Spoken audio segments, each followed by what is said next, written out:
Praise the Lord. ஆண்டவர் உங்களை ஆசீர்வதிப்பாராக. சகரியா எழுதின புஸ்தகம் 4ஆம் அதிகாரம் 6வது வசனம். பலத்தினாலும் அல்ல, பராக்கிரமத்தினாலும் அல்ல, என்னுடைய ஆவியினாலே ஆகும் என்று சேனைகளின் கர்த்தர் சொல்கிறார். ஆமெனுக்கு அன்பானவர்களே, நமக்கு இருக்கும் பலத்தினாலோ பராக்கிரமத்தினாலோ நாம் எதையுமே செய்ய முடியாது.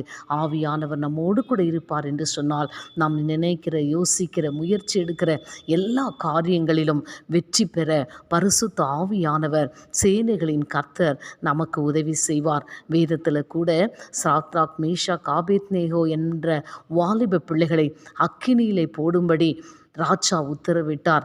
ராஜாவின் கையில் அதிகாரம் இருந்தது, பலம் இருந்தது, பராக்கிரமம் இருந்தது. அவர் சொன்னதையெல்லாம் செய்ய ஆட்களும் இருந்தார்கள். ஆனாலும் கூட அக்கினியின் மத்தியிலே அவர்களோடு கூட பரிசுத்த ஆவியானவர் இருந்தபடியினாலே அக்கினி அவர்களை சேதப்படுத்தாதபடிக்கு ஆண்டவர் அவர்களை பாதுகாத்தார்.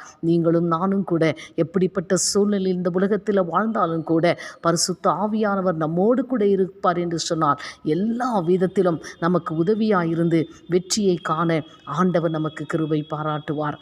God bless you.